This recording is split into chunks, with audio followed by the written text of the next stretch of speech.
sure there's more ISOs on me. Oh my gosh. Can you? That's how I'm starting the podcast. that was already the start. Nobody wants to see it. Welcome to episode 35, Kevin Durant episode of For Better Best Podcast. It's your boy, Charles Beloved, and I'm here with my outstanding, audacious. Wow, good word. Oh yeah, I got words.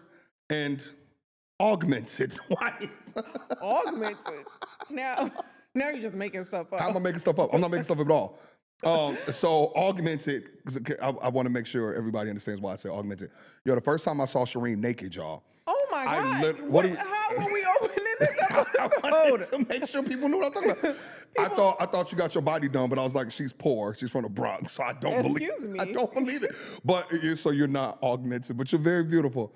And Bernice Burgos got her body done too, and she also was not the wealthiest. Touche. But the host of the show, I'm doing my nonsense, Mrs. Shireen Kuykendolls. I don't know that I like that intro. Had too much sauce on it. Too much going on. You looking good. That's all. That's what you got to understand. It's Christmas. Oh, wow. Is that why we have these things? Is this going to be for the full episode? Yes, they're on for the full episode. Okay. This episode will come out. It will be Christmas Eve. Oh, okay. We're giving on Christmas Eve. A little gift to all of our listeners. Santa baby. Okay, see, you always got to make it, you always got to do too much. You're not that funny. Okay, I am. Nobody laughs at Charles's jokes harder than Charles laughs. No. You like to say that, and so I actually have been doing an analysis when I'm on the road. An analysis. And people come up to me and be like, "Oh my God, I love y'all podcast." I'll be like, you think I'm funny? I do. You don't have to be a hater. My next follow-up question is, am I as funny as I think I am? And they were like, no, bro, you be cracking us up. So thank y'all so much for giving me the positive reinforcement. They're being polite. To maintain my humor on these episodes. But switching gears though, because this is probably gonna be one of the more serious episodes. The name of this episode is, I don't know, my mind went blank. What if it all works out? What if it all works out? And I was one of the, every year I'm going to have 1 to 2 episodes that I come up with. The rest I let Shireen come up with. But I have really been sitting on this thought of like, what if it all works out? And, 2026 has been an interesting year. We're going to get through all of it. But we're like on the back end of it. And it was just like, could I have imagined life if we didn't take the risks that we took this year? And unfortunately, I just came off of an unfortunate circumstance where a very dear friend of mine, DJ Commando, he passed away.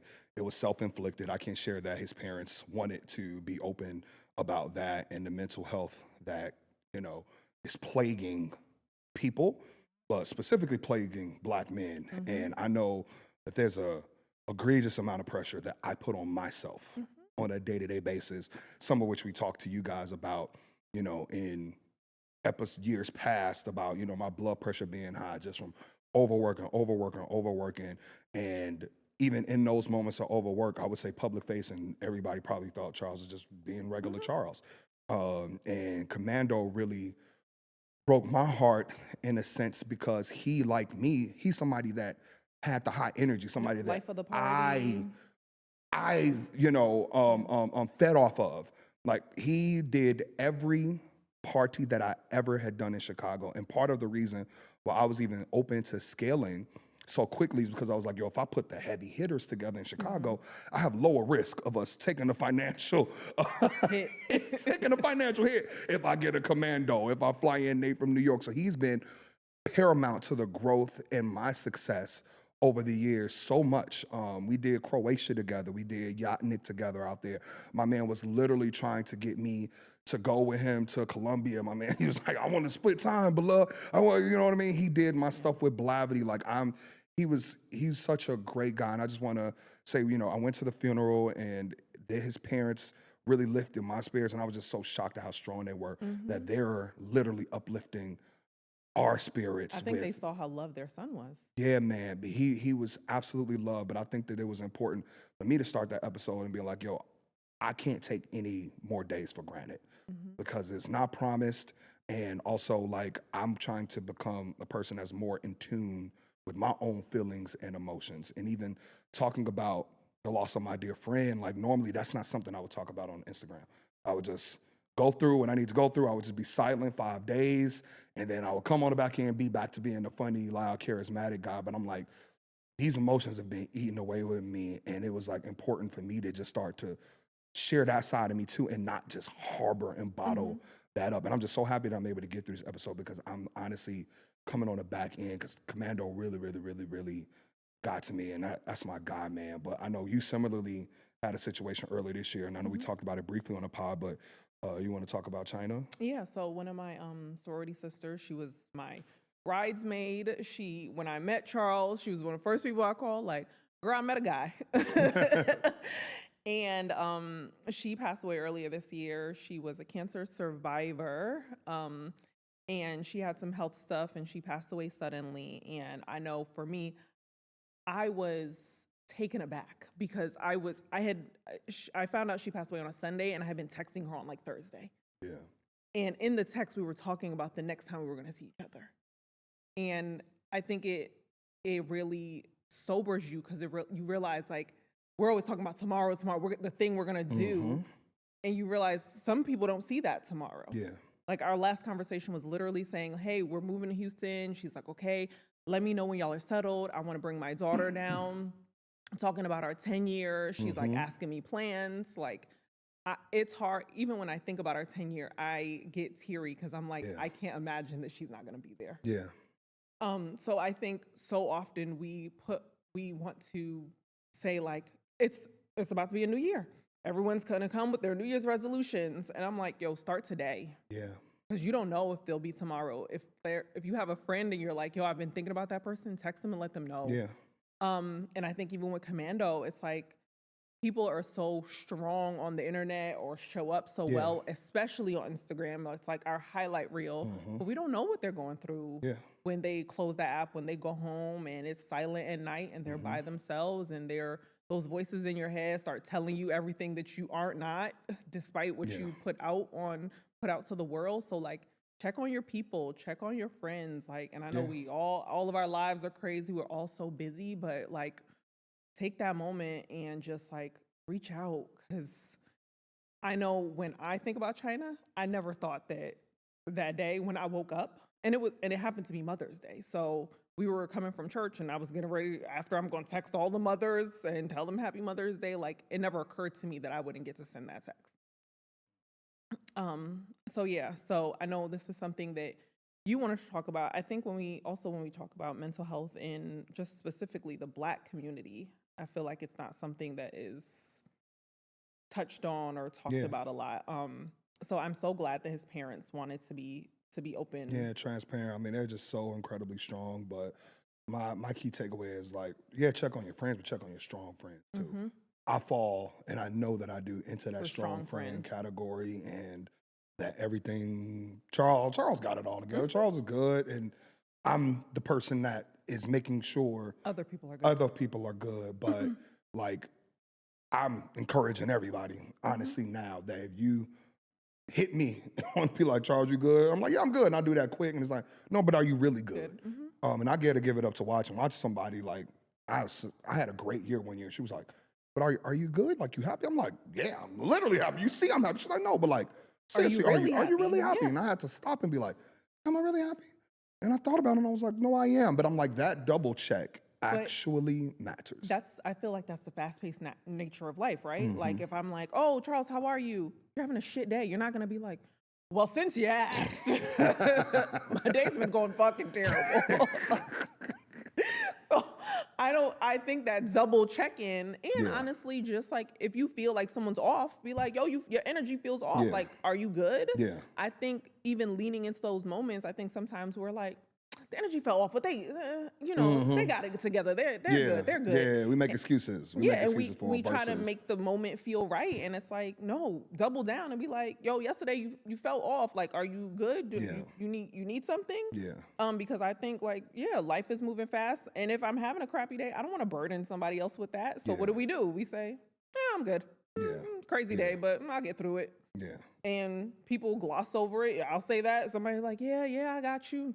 You gloss and you keep going. So I feel like even I have been trying to be more intentional about, like, you don't talk to people every day, but like, if someone posts on Instagram something that is like catastrophic or something life-changing in their life. We had a good friend, she posted that she was in crutches and then posted that she might need ACL. So I texted her, I was like, hey, keep me updated on your surgery. Yeah, Like that's a direct check-in. Yeah. That's not a social media check-in. Right? Yeah, or a double tap. Like, I'm like, no, hey girl, or even if I'm doing it in DMs, like, oh my God, I'm so sorry that happened. Let me know if you need anything. Yeah. And just being more intentional. And I feel like people have been taking the Charles approach. Okay, I'm listening. A lot of people have been noticing friends who show up in the fun moments, or at the parties, or at the influencer events, or at the right now. I've been noticing a lot of people. Y'all thought I was crazy 2 years ago. Y'all thought I was crazy now. A lot of people have been saying like, oh, I posted about this and I noticed who didn't hit me up. Like, I posted that something bad happened in my life and I noticed who just kept scrolling and didn't stop and check on me. So I also feel like people have been clocking like, oh, you might not be a real friend to me. And I think that is coming with the later in life stages. And we're going to do a friendship episode this year, a positive one, because I'm in a much happier place. I'm not going to do my angry friendship episode. And so I'm excited to get to that. But back to like, what if it all works out? We started honoring Chyna and Lando Commando because we were like, we really think it's time out for the waiting. Like it's time to get to your dreams. It's time to actually do it. It's time out for all of the excuses.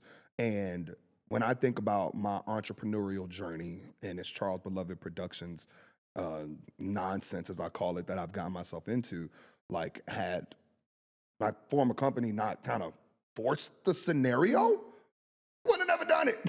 It would not have taken place. Even though all the signs was pointing to the itch of me wanting and having the desire to do my own thing again, me wanting to have creative control over the things that I was bringing into the world, for me to want to be able to monetize certain things in the way I wanted to monetize. All the signs pointed to, this is probably the right decision. I still was like, nah, because I was bogged down by how it would complicate the house. I was bogged down by thoughts of how will we maintain our lifestyle and pay our bills. And I just was afraid to take the risk. But when it got to the point where it was like, okay, this is actually happening, they did me the biggest favor of my life. They literally, like the biggest favor of my life was the fact that they pushed me into stepping into whatever this new thing is. And so, Okay, so I know the name of the episode is What If It All Works Out? So you were pushed into entrepreneurship. Do you feel like if this would have happened 5 years ago, you would have been ready? Or no. The short answer is no. Because I do think that's important to talk about too, that you had laid all the groundwork that now was the perfect time. Yeah, absolutely. And I think that in that first segment of the rush to entrepreneurship, that was the ring 2018s where, hey, the minute I saw a little bit of money, I'm quitting. That was what everybody was doing. They wanted to be an entrepreneur so bad. And I had no desire at that point. But also I was a novice. I did not really truly understand like what my business needed to be. I did not understand the business aspect of it all either. You know what I mean? I was operating more as a club promoter / hype man. Yeah. But I am a true CEO. And the people that get to work with me know that I'm a agency business owner. And Hennessy did me a favor. I didn't even know. I was like, I'm just, I was building out my concept in January. March, when Hennessy came to me for a role at the title cultural strategist, I said, that's what I am. I'm a cultural strategy agency. So I just stole that.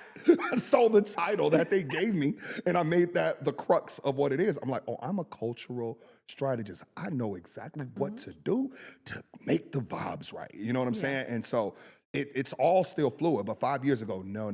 I did not understand enough. I did not have the right team. I wasn't ready to understand like the legal, the accounting of it all, the hiring, you know what I mean? Like people really need to understand, like I brought Kareem on, you know what I'm saying? And gave him a percentage of my business. That was like a choice that I made, you know what I'm saying? And then even in the post, old company era, I brought him back, gave him more money and said, I want you to continue doing this for me, but you have to understand, like you have to incentivize and have a right team in place to be able to be successful in whatever it is that you're trying to do. And so I now understand that. So I laid the right foundation. I immediately thought about some of the best experiential people that I know. And I said, I want y'all on the Charles Beloved Productions roster so that when I go out and win this business, I'm giving these people literally, I'm giving my clients literally the best team I feel like ever assembled to execute these events. I also, in the call we were on earlier, someone said, you don't gatekeep. And I think that is one. I think that's why God keeps blessing you because you don't gatekeep. Like I always say, you can't receive with a closed fist. But I also that was good. Can't receive with a closed fist. Who said that? Was that TD Jackson? You ain't come up with that. Stop fucking lying. That wasn't you. That was TD. Don't plagiarize on the pod. I don't know who came up with it, but I've heard it. You can't receive with a closed. Somebody Google it, y'all. It wasn't me. Was it JP? Was it Omer? That was good. I don't want you out here sitting on panels talking about you can't receive with a closed fist without citing your sources. Are you done? I'm done. I'm going to use it. Keep going. Okay. Now I'm gatekeeping my quotes. But someone said that you don't gatekeep, and I think you are very aware of what you don't know. You don't try to do things that are not your lane. You have no problem. Honestly, I think sometimes people are greedy. Like they don't want to share the wealth, or if they get a budget, they like, how can I do this as bottom as possible so that I take home? But I think when you were thinking about it, you're like, yes, obviously you have a bottom line, but you're like, how can I make sure my client is happy? How can I make sure that I get the right team in place so that when patrons come, they have a great experience? Like, I think you think about the experience for everyone. Absolutely. And not just for yourself. And I think even when we're talking about like you laid the foundation, I don't want people to think like we have parties that failed. Yeah, certainly.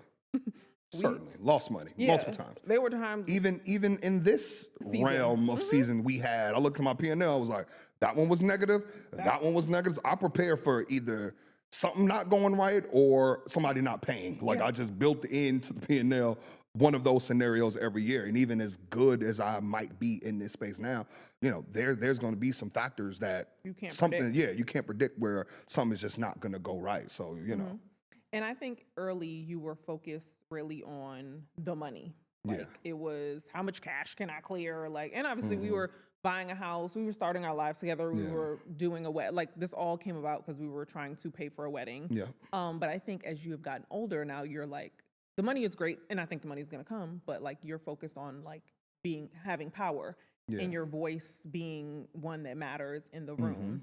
Can you talk about like what's the difference between money and power? Why is power more important to you now? Yeah, I mean, in acquisition, I was under the impression that I was going to have money and power.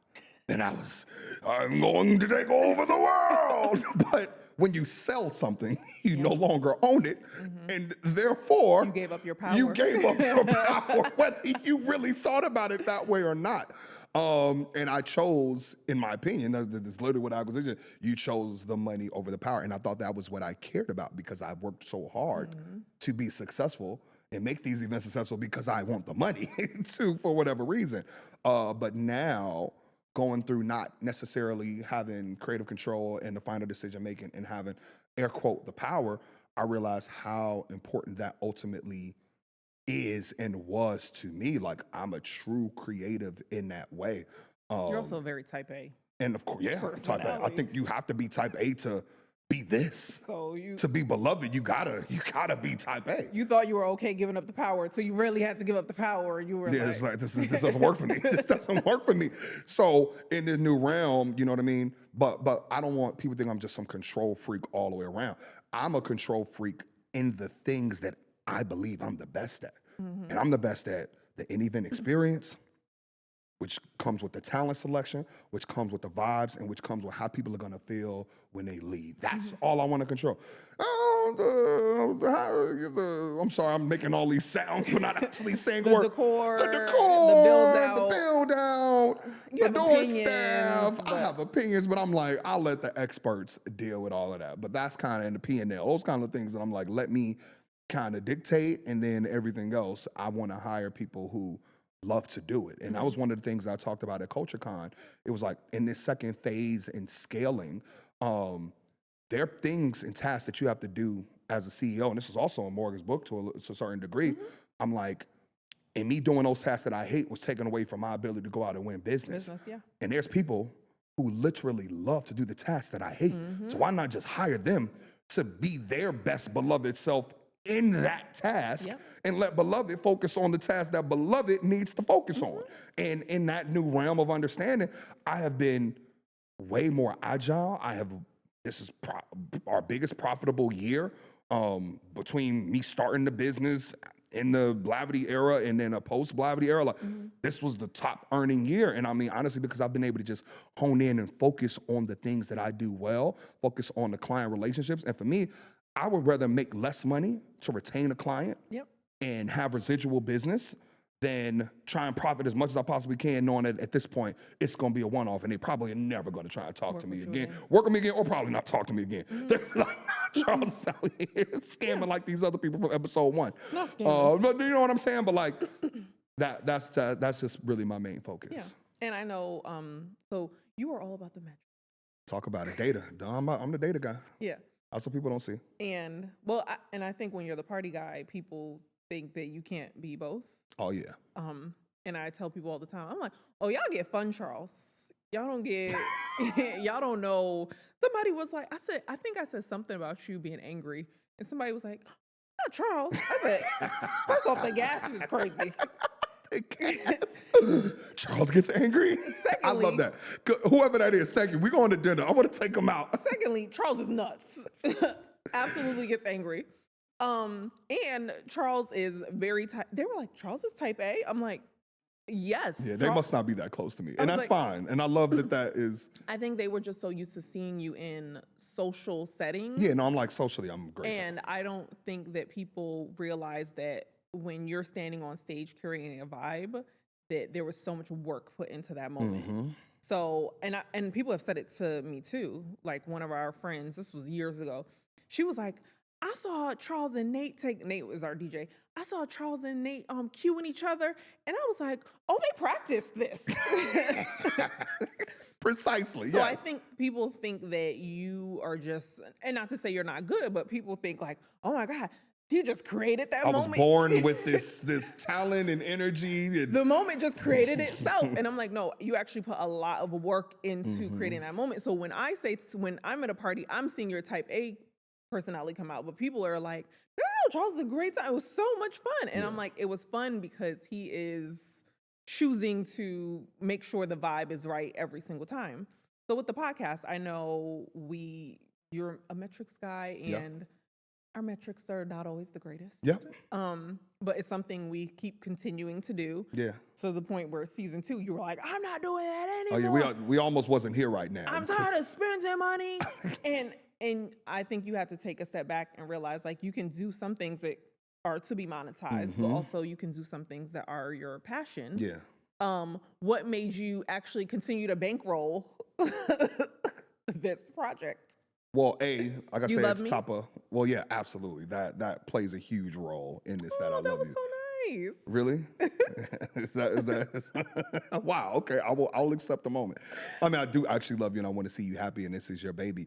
But like obviously the guy at Black Men in Tech last year that I spoke about, but I'm constantly on the road and this podcast comes up in conversation so frequently. Y'all So be I'm like, us. if I did pay attention to the metrics, I'd be like, what, are y'all not listening enough? Because I'm like, the metrics versus the in-person are not adding up. I'm a data guy. So I'm like, it's 17 of y'all that stopped me at this one event and it's four views. On that note, if you're listening, share the episode with a friend. Please share it, share. Share, like, and subscribe. But I needed to accept that you don't have to monetize everything. And that this is something that is important to the world, it's important to us, it's important to share our journey, because if we are able to impact and motivate and change the trajectory of one person like that boy at Black Men in Tech, to me, that's worth the investment. You know what I'm saying? And hearing Alex Hill just at Hot Sauce talk about how her YouTube channel was not having a lot of views and it almost made her stop, and then that led to her getting her own TV show. That episode, season 2 was like, okay, maybe this is impactful. And even in the monetization of this, I know how to monetize things through live events. Hence why we've done multiple live podcasts, had plenty of sponsors, but I'm like, I was not able to monetize this format yet. We don't have no ads and all of that stuff running. We don't have ads? Let me start with well, some ads on it. It was some ads on it, but I don't know. It ain't coming to my pocket. Spotify running ads right now. But I'm saying it took 3 seasons of just committing and being locked in and presenting great stuff to the world that Revolt came to us. Yeah. They came to us. We did not pitch. We didn't submit and say, we're looking for more family podcasts. We've been listening. We love what you guys do. We love y'all chemistry. We want you to join Revolt Podcast Network. And I said, I was like, our little podcast is people picked up by really, Revolt? One of the 4 people was Revolt. They were listening. One of the 4 people listening ended up being Revolt. And so, obviously, we didn't talk about it episode 1 and 2 because I needed to just scream and curse about our life. But like, we are now a Revolt Podcast Network podcast. Yes. And we're distributed and we're part of sponsor packages and we did our first ad now read. We have ads. So, we're getting a few shekels here. Don't count my money. And so we started bringing in a few dollars from the podcast, but that came from trusting the process and honestly, like, just doing it. You know what I mean? I would have stopped it. The metric said, stop doing this. Yeah. And I'm not ever going to tell somebody like, lose your house and a home and believe in your dream. But I would tell you to downsize. I would tell you to go back home, move back in with your mama. If you really truly believe in what it is that you're building, then do that. You know what I'm saying? And so I actually had that conversation with a friend earlier this year. And sometimes you need that person in your periphery. You need that person in your periphery, in your blind spot that. And we talked about friends a little bit that can see something in you that you might not even be seeing in yourself. And I say, you got something here. I'm telling you, as somebody that you respect, that you have something here. And if I were in your shoes with the thing that you have, I would risk it all for it. And if you not feel like that strongly about this, then maybe this ain't your thing. Because I see it. And then I saw the turn in the tide and that they really started to lock in and lean into that thing. And so sometimes got to be pushed. I was the pusher. The old company was the pusher to me, and I'm looking on the back end of that, and I am so grateful that everything that I'm doing is not just representing my brand, it's representing me. Yeah. The name of the company is Charles Beloved Productions. Charles Beloved just worked with McDonald's. Did somebody say McDonald's? Yes, I did. That was you don't know did somebody say McDonald's jingle? I've never heard that jingle. Oh my God, Gio, did you hear that jingle before? Thank you. Are you Gen Z? What year was that? Easily the 90s. It was the 90s, early 2000s. Oh, I wasn't allowed to watch. I wasn't allowed to watch television. What's the newer? My Caribbean mom said, "Get in those books." What's the newer McDonald's jingle? I'm loving it. Yes. Oh yeah, did somebody say McDonald's was before? I'm loving it. Oh, okay. But see, that's why McDonald's partners with me because I know the history. I'm locked in. I'm locked in on the brand. You can laugh, G. I'm funny. Keep going. Oh my God, you distracted me with the that's why McDonald's. Oh, so you're Charles Beloved Productions, and our sweet son, his YouTube channel is CJ Awesome Productions, because he just wants to be just like his dad in every single way. So I'm creating the next Steve Harvey at home while we're trying to build this CJ empire. Gonna retire us. Yeah, for sure. But it's about to be 2026. What are some things you are excited for in the new year? And what are some things you did in 2025 that you hope can be replicated in 2026? Yeah, as I think about like what if it all works out and being pushed into this new season, like I don't normally do year-end recaps because for me, I'm always focused on the next thing, and I'm fine with that. And I really try not to give myself grace. I'm like, yo, let's just keep going for it. And I let, other people like, Charles, you did so great. And I'm like, yeah, thank you. And I don't ever want to get high on my horse. So that's why I try not to do look back. But I was like, yo, this year I was pushed into this. It's Charles Beloved Productions. Let me feel good about what I was able to accomplish this year. And it was hard picking 20 things, man, from taking our children to Dubai, to me being main stage at Essence Fest, to me doing multiple parties in Cannes, in France, to me partnering with McDonald's, to me doing my own events again at Afrotech, to me working with Lucid. Like when I say, to me, having Microsoft presented with Charles Beloved as like the featuring at a Microsoft event, like it has been nuts. Crazy. Creating my own events, the Oxtail Off, 2,000 people to now scaling it. Like it was an impactful year.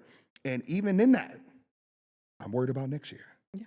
I'm absolutely worried. I'm scared shitless about next year. So I'm not ever trying to minimize the concern or risk associated with what we're encouraging you all to do. I try and be as calculated of a risk taker as I possibly can. And as soon as I do something good, I'm sending that recap email. I'm sending that, hey, thank you. Let's talk about next year discussion. Yeah. Like I'm doing my parts to make sure that, the lights stay on. But, I'm also open-minded enough and trusting of God and trusting of, the process enough to be like, I'm okay going into next year, not knowing exactly how things are going to play out because I went into this year. You know your hustle. And I know my hustle. And I went into this year with that similar thought process. And it all worked out. You considered at all. What if it all works out? And it worked out. And we're in Houston.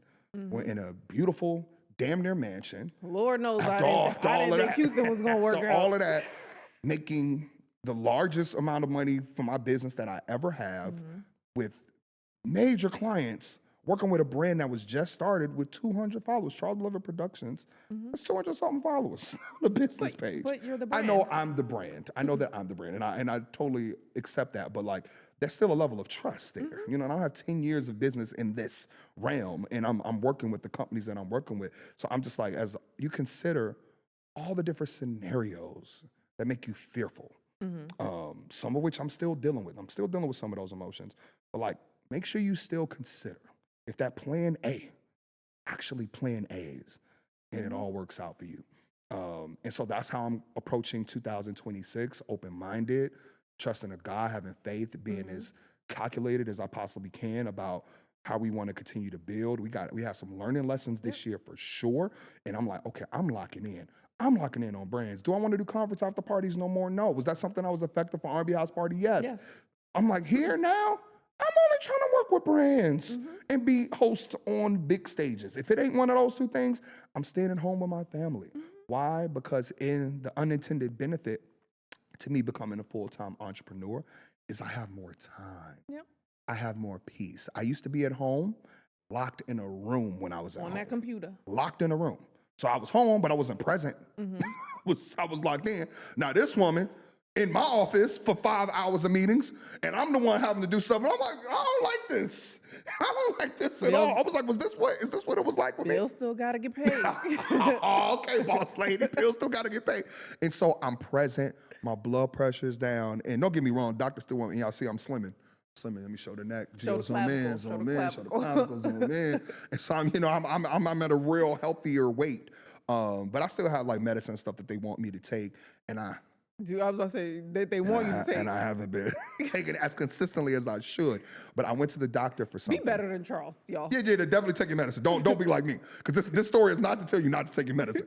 I just want to preface that. But I went to the doctor for something random after not taking my medicine for a while. And I was bracing for them to be like, your blood pressure's high. Because I've just lived with high blood pressure because of the pressure that I have historically put on myself financially, the having multiple jobs at the same time. I went there, he put that joint on. I'm just sitting there waiting for the comment. And he just went on like, okay, you step on the scale. I'm like, well, scale, you want to weigh myself? I was like, where's the negative comment about my blood pressure? He said, oh no, it's like pretty normal. Like it's fine. Like, do you have high blood pressure? I said, oh, no, I don't. Let me get on. Matter of fact, let me shut my mouth. and so there's been a level of peace that's existed in my life that I was not expecting. That all came under the pretense of trusting that it was going to all work out. So, okay, now ask me what I'm excited about for 2026. All right, now close us out. Let's go back to those. I know I bodied and overwhelmed this episode. Let's go back to the host of this show. You see, she's gonna always make sure that y'all know this is her podcast. It's the end of the year. Like, dang, I can't be excited. So Shireen, no. We don't know what Charles is excited about. Let's end it there. No, Shireen, so what are you excited about in the year of our dear Lord, 2026? Well, Charles, I haven't really thought about what I was really? You're annoying. You're so annoying. Please. I am excited. I think more than anything, this year has shown me that, like, random things just pop up. And I am so excited we have something coming and y'all will see. And I'm like, that was random. And because I'll explain it when it comes out, but I'm just so excited to see what things come out of 2026 that we aren't expecting. I'm really excited for our 10-year. Okay, that's going to be amazing. And to celebrate 10 years of life and love and laughter and annoyance with you. What was that last one? being able to stare at this handsome face Thank for you. I'll accept that. 10 years of my life and hopefully the next 50 years of my Yes. life. And to share that moment with our children. I'm excited about our fertility journey that we will resume next Yes. year. We'll talk to y'all about that. Yes. Don't say yes all hard. And No, not all as hard. a matter of fact, it was very, yes, it wasn't like a negotiable thing. Yes, absolutely. Keep going. Your vessel is mine. It's off the table. And then Oxtail Off, we are full steam ahead with our planning. Type A Charles has been coming out a lot with the... Oh, yeah, we have a specific vision for this. So I'm excited for 2026. We're going to start running Oxtail Off ads in the podcast again. Y'all got to buy these tickets, all the money I'm spending. Christmas canceled because I'm putting all these deposits down for this tour. So y'all got to buy these tickets now. So super pumped about Oxtail Off. And then you have something that you kind of piloted this year. And you are in true Charles fashion. Yeah. You're like, okay, well, next year's the year. Let's see if it's build something. it and scale it. Let's build it and scale it. Your auto-tune karaoke sing-off. If you haven't seen the video, go to Charles's page. Go to my of page, the girl who Jeremiah. won. Oh, the girl who won. Oh, yeah, it went viral. So it was birthed in February when I was singing with Jeremiah. And You were not singing with Jeremiah. What? I was singing with Jeremiah. You were on stage and he happened to hand you the That's mic. not singing with Jeremiah? I wouldn't call that when you say singing with Jeremiah, it sounds like Oh, you it's a and background Jeremiah singer. Okay, were on okay. the stage. He was singing, handing me the mic. You were hyping up. I was hyping him up. He didn't know I could really sing, and then I took the mic and I went crazy, and he It had snatched the mic auto-tune back. in it.